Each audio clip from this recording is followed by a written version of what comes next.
Hello everyone, आप सभी का स्वागत है टारगेटपुर में। जैसा कि आप सभी को कल ही इन्फॉर्मेशन मिला था कि आज रमेश हासदा केस यानी कि झारखंड नई नियोजन नीति का जो फैसला है आने वाला है, ऐसे में जजमेंट जारी हो चुका है और रमेश हासदा इस केस को जीत चुके हैं। यानी कि झारखंड की जो नई नियोजन नीति है हाई कोर्ट ने रद्द कर दिया है। देखिए क्या लिखा गया। झारखंड कर्मचारी चयन आयोग, देखिए जेसीसी, नियुक्ति नियमावली को चुनौती देने को लेकर दायर याचिका पर झारखंड हाईकोर्ट ने अपना फैसला सुना दिया है।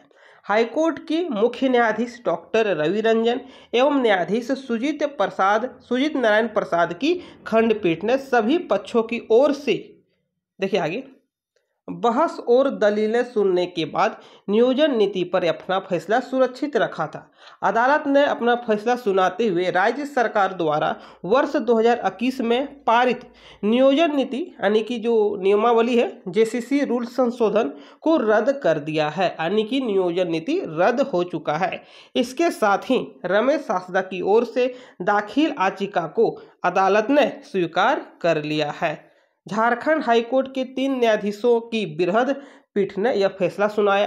हाईकोर्ट के आदेश के बाद वैसे अभ्यर्थी भी जेसीसी और जेपीसी द्वारा ली जाने वाले नियुक्ति प्रतियोगिता में शामिल हो सकते हैं जिन्होंने झारखंड के बाहर 10वीं और 12वीं की पढ़ाई की है।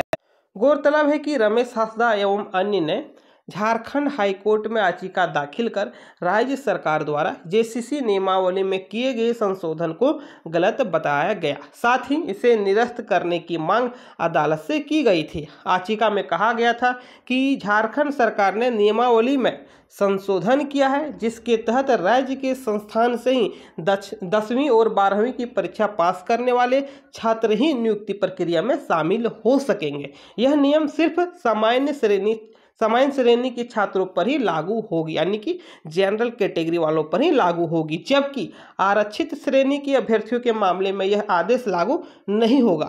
वहीं भाषा के पेपर से हिंदी और अंग्रेजी को भी हटा दिया गया था, जबकि उर्दू, बांग्ला और उड़िया भाषा को शामिल किया गया था। इन शर्तों के कारण जेसीसी के द्वारा नियुक्तियों के लिए जारी विज्ञापन में कई अभ्यर्थी आवेदन नहीं कर पाए हैं, इसलिए इस नियमावली को रद्द किया जाना चाहिए।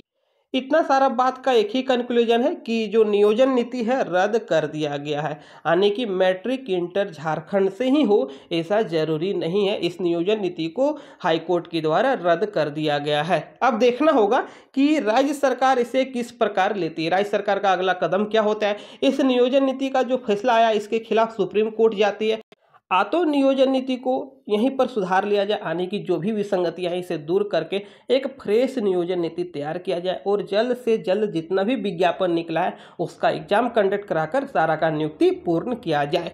अब देखने वाली बात होगा कि जो जेसीसी सीजीएल या तो पीजीटी है या तो अन्य एग्जाम सरकार के द्वारा कैसे कंडक्ट किया जाए, क्योंकि हाल ही के दिनों में ऐसा देखा गया कि कुछ एग्जाम जेसीसी के द्वारा लिया गया और कुछ एग्जाम अभी लाइनअप में है, यानी कि अगला जो एग्जाम होगा पीजीटी का होगा, उसके बाद जेसीसी सीजीएल का होगा, एक्साइज का होना था, एलडीसी का होना था। तो ऐसे में सभी विज्ञापन पर कहीं ना कहीं इसका असर देखने को मिलेगा।